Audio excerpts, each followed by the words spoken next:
Hey guys, John here from Sonic Drive Studio. I hope you're all doing well and welcome back to the channel. In today's video we're going to check out the Ampero 2 Stomp by Hotone Audio. But before we dive in, let's check out a demo song that I created for this video with my ESP LTD Phoenix Deluxe 1000 Evertune, the one with the Fishman Fluence modern pickups in it, straight into the pedal. I hope you enjoyed the music and the tones. Check it out.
Alright, I don't know about you guys, but I thought that sounded great. Now for some reason, the Hotone stuff has flown under my radar, but I was made aware of this pedal by some other YouTubers, and it sounded great in their videos. So I was getting really intrigued by this pedal, and it also seemed to have some great features and a lot of sounds inside of it. So Hotone sent me this pedal for this video, so you can consider this a sponsored video. But as always, all thoughts and opinions are 100% my own. In this video, we're going to talk a little bit about what this pedal is capable of, and trust me, it can do a lot.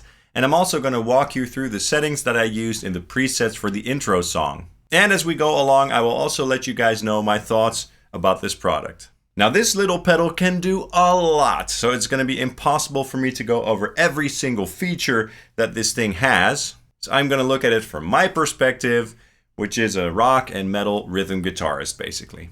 So as you can see, the Ampero 2 Stomp is pretty compact, so it's going to fit your pedal board really well. And this thing is really sturdy, and I really like how it looks. It looks very sleek. Now in terms of layout, we've got the main 3 foot switches over here that can be used to change banks, to choose the preset, or to also engage effects or turn them off. Then we also have the master volume control over here, and then the menu and value dial over here that you can also click. And then down here, the 3 parameter controls for changing various parameters of your effect.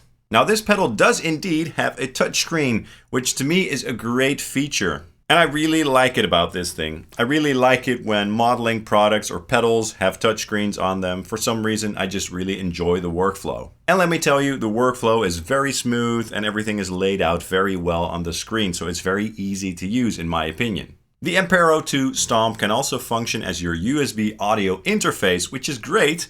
It has various ins and outs, so you can use it for reamping, and you can also record your dry tracks, which is what I did for the intro song. Do keep in mind that if you want to use this as your audio interface, that the sample rate is fixed at 44.1 kilohertz. Now that isn't ideal for me since I usually work at 48 kilohertz, but it's not a deal breaker. So for the intro song, I recorded all my parts with this pedal, and then I also recorded the dry tracks, and then for the final mix, I reamped all the tracks again through the pedal just to make some slight tweaks on the presets. And the workflow was very smooth and it was all very easy to set up, so that's great. Now there's also a dedicated PC editor for this pedal, which is great. You can edit any parameter you like in there. Just hook it up through USB and you're good to go basically. So far I haven't used the editor that much because I've just really enjoyed working with the touchscreen and just working with the unit itself. But I can imagine in the future that I will use the editor quite a bit whenever I use this pedal. Now the editor also allows you to load your own impulse responses into the unit, 50 of them to be precise. It's not a lot, I would like to see more, but it's better than nothing. And by the way, in the impulse response block, there are 2 modes for the quality. You've got normal and high quality. And honestly, the IR quality on this thing for some reason is really good. I just really like how IRs sound on this thing. So that was really cool and surprising. For some reason, they just really sound very pristine on this unit, especially on the high quality mode. So that's great, especially for someone like me who really likes to work with IRs. Of course, the Ampero 2 Stomp has many amp models, I think around 90 or so, and many of them sound really damn good, and I was really surprised at that. And one thing that's really unique about this pedal is that you've got separate preamp and power amp models that you can combine and stuff like that. And for instance, the separate power amp models, you could use them with your own preamps, for example. Hook your own preamps into this pedal and then run them into the power amp simulation, stuff like that. It also allows you to change the power tube types and the bias. Really cool features. And the amps themselves are divided into separate categories, which is very handy and it makes browsing through the amp models very easy. I was able to get some great tones within minutes after I turned on this unit. So yeah, I'm really enjoying the sounds of the amp models in general. They're not all amazing, but most of them are really good, to be honest. Now, some of the amplifiers, like the Friedman BE and the engl Saga, they have all the switches and options, which is great for shaping the tone. But others are a bit more stripped down and a little bit basic, like the Eddy 51, for example. Now, that one is based on the peavey 5150, obviously, but it lacked the resonance control, which I did miss a little bit, to be honest. Perhaps that's one of the older amp models, I'm not sure. Maybe they can add that feature in the future, but I like my amp models to have as many switches and stuff as possible, basically. When you compare them to the real world amplifiers, I mean, in terms of all the controls that they have to offer to shape the tone.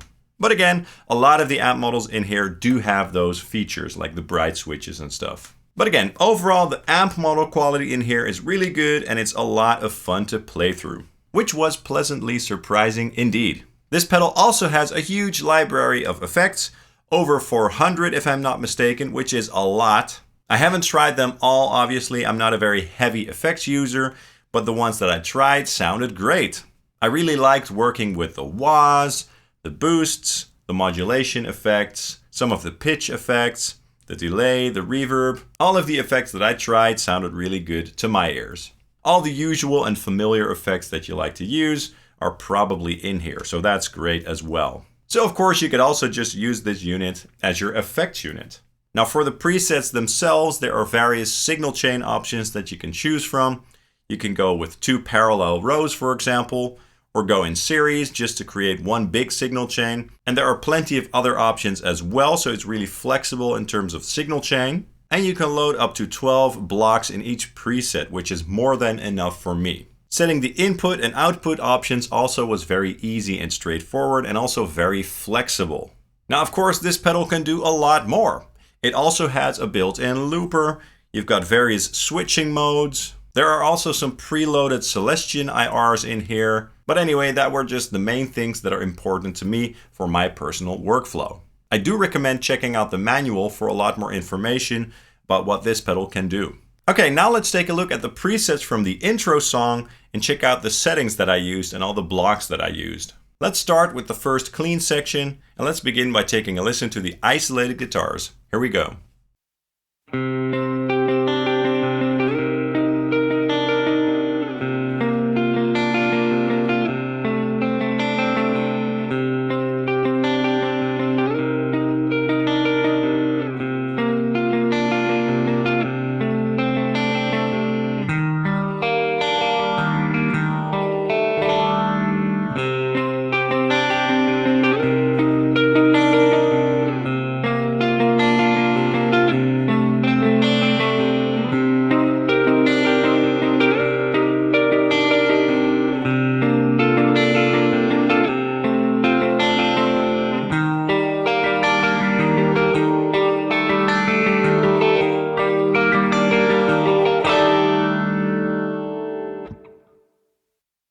Cool, that was a very nice clean tone indeed. That was on the neck pickup, so the Fishman Fluence Modern Alnico. On the active voicing, which is one of my favorite sounds for clean tones. I used the black twin amp for this preset with the stock black DLX 1x12 A cab and the ribbon 121 mic option. There are quite a few stock cabs to choose from with some really interesting selections in there, which is cool. And of course you can also change the mics, change the mic distance, and there even are some preloaded sort of mic blend options in there, which is cool. And of course in the cab block you also get a high and a low cut, which can be very handy indeed.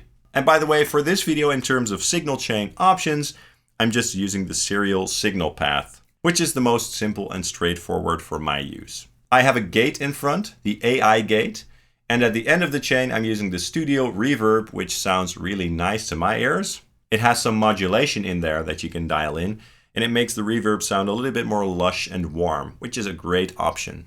And in some sections of the intro, I'm also kicking in the 90 phaser mod effect. Alright, and then the first heavy section, which I played on the bridge pickup, which of course is also a Fishman Fluence Modern, but this one is the ceramic version, and I'm using the passive voicing. Let's take a quick listen to the isolated guitars.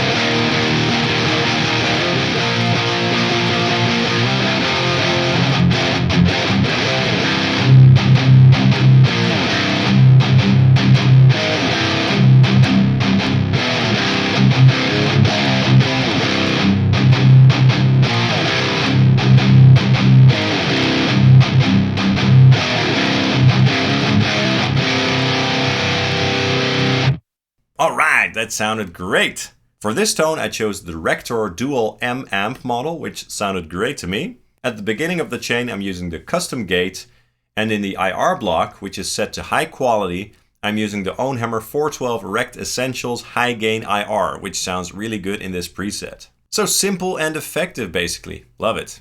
Now don't get me wrong, the stock cabs on this thing sound pretty good, but for high gain tones I usually just prefer to use my own OwnHammer impulse responses. Alright, now let's check out the third section, which is the crunch section. Let's take a listen.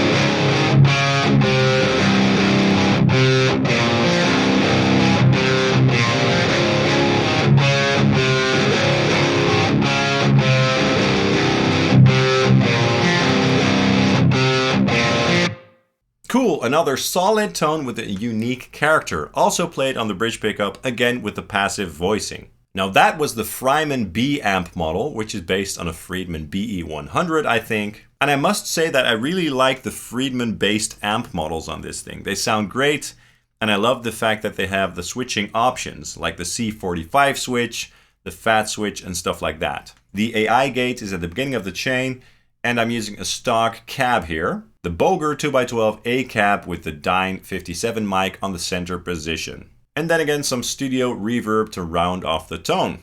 Great stuff. And again, very simple. Alright, and now let's check out the final heavy metal part. Let's take a listen.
Awesome! Again, that was played on the bridge pickup with the passive voicing. Sounded really good to me. For this simple preset, I chose the engl Saga 1 amp model with a rough voice and the depth boost on for that huge low end. It sounds really tight and raw. I really like this amp model for metal. It sounds awesome. And for the cab tones, I used the IR block on the high quality mode again with the OwnHammer Modern Progressive Essentials High Gain IR. The gated boost is in front of the amp to tighten up the tone a little bit, and also for the gate effect. And in the middle section, I'm enabling a wah. I'm using the Cry Wah Plus, which is based on an actual wah pedal that I own, a Dunlop wah. And for the expression pedal, I actually used a Hotone pedal as well. This Hotone Soul Press 2 pedal, which I actually purchased myself to use in conjunction with this pedal. It's a really cool and solid pedal. It's not just an expression pedal, it can also do wah and volume effects. So that's a neat little pedal as well. It's quite compact and quite sturdy. So yeah, that's a cool one as well. So that was the Hotone Ampero 2 Stomp pedal. I honestly think that it's a great pedal with a lot of great tones in it. It sounds awesome. It has a lot of choices and options. The fact that you can use it as your audio interface is great. The separate pre and power amp models are awesome. I really like working with the touchscreen. The PC editor is great. And I really think that this is serious competition for products like the Line 6 HX Stomp, obviously. So I do recommend checking out these pedals at hotoneaudio.com. I will also put the link in the description below. Of course, I'd also love to know your thoughts, so be sure to drop a comment down below. Have you tried one for yourself? If so, how did you like it? And also, what did you think of the tones in this video? Definitely let me know. That's all for this video. I hope you enjoyed it and that you found it useful.